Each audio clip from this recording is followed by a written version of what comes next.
Hello and welcome. I'm so glad you're here. She called me 28 times the next morning.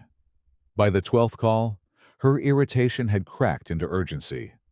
By the 20th, there was something raw in her voice I hadn't heard in 32 years of marriage. Fear.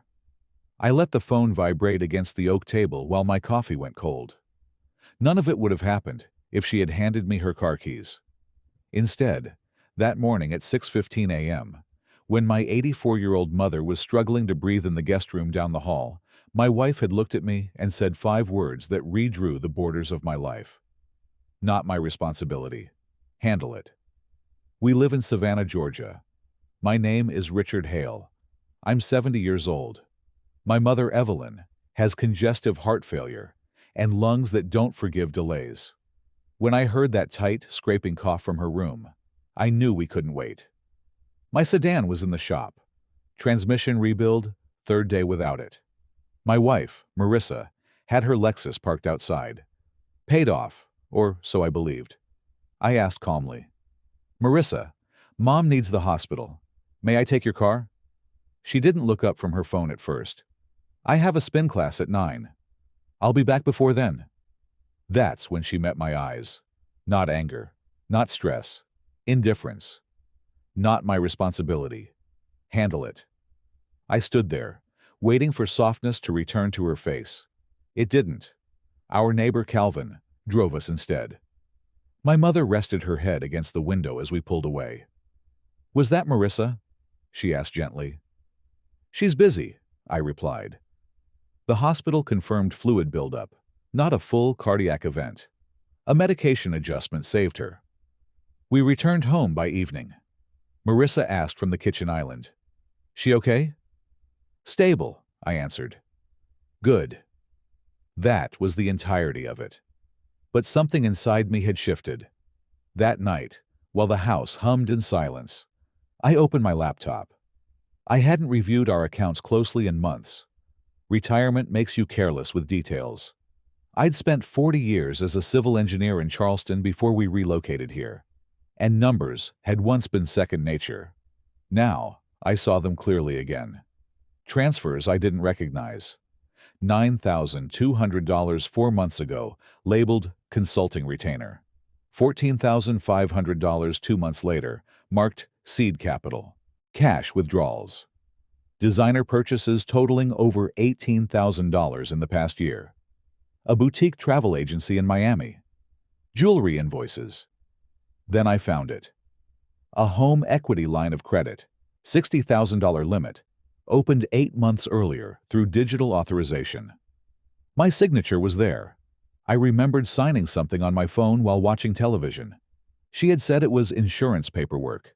$47,000 had already been drawn. I felt no rage, only clarity. Marissa and I married when I was 38. She had a daughter from a previous marriage. I helped raise her, paid for her education. When Marissa stopped working 15 years ago, she said, "It doesn't make sense for both of us to grind." I agreed. I moved my paycheck into a joint account, added her to every card. When I retired at 66, I rolled my pension and retirement funds into accounts accessible to us both. Trust, at my age, isn't romantic. It's procedural. Somewhere along the way, I stopped verifying. The next morning, while she was out, I called an old colleague, Martin Ellison, a financial advisor I'd known for decades. "Martin," I said, "I need to review everything." He didn't ask questions. We met the following day in his Augusta office. Within 15 minutes, he said it plainly. "She's increasing liquidity and limiting long-term traceable commitments." In English, "She's preparing for separation." The words settled heavily between us. He found a limited liability company registered solely in her name, Harbor Strategy Group, address tied to a co-working space downtown. "She's been transferring equity funds here," he said, positioning herself. I drove home strangely calm. That afternoon, I opened a new checking account in my name alone, redirected my Social Security deposits, froze the equity line pending review, removed her as authorized user on 2 credit cards connected to my retirement accounts, Each action felt deliberate, not vindictive. Protective. At 9:03 p.m., her phone chimed. I watched her expression sharpen. "What did you do?" she asked. "Managed risk." "You froze the line of credit?" "Yes." "You can't do that without talking to me." "I just did." She walked into the bedroom and closed the door. 10 minutes later, my phone buzzed from an unknown number. I didn't answer. The next morning came the 28 calls. By mid-morning, I had met with a family attorney in downtown Savannah, Eleanor Brooks, 25 years in practice. "She's repositioning assets," Eleanor said after reviewing the documents. "You intervened before she completed the shift."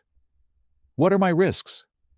"If she files first, she may claim financial control, but documentation protects you." She studied me carefully. "Why act now?" "Because of 5 words. Not my responsibility. Handle it." Eleanor nodded slowly. That's usually the moment. When I returned home, Marissa was waiting. "You don't trust me," she said. "I trusted you," I answered evenly. That's how the equity line got opened. Her jaw tightened. "You're overreacting to one sentence." "It wasn't the sentence," I replied. "It was what it revealed." For years, I had mistaken avoidance for harmony. I ignored late-night phone calls taken in another room. Business ideas that never included me. Sudden urgency about financial independence. I told myself autonomy was healthy.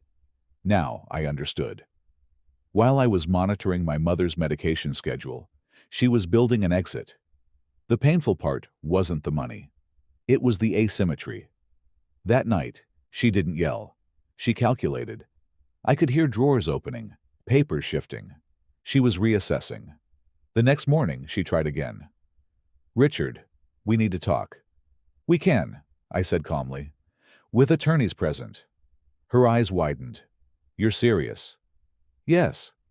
I wasn't angry anymore, just awake. Over the following week, documentation was filed. Accounts were separated. The equity line was converted into an individual liability pending review. My retirement accounts were protected. Marissa stopped calling after the 3rd day.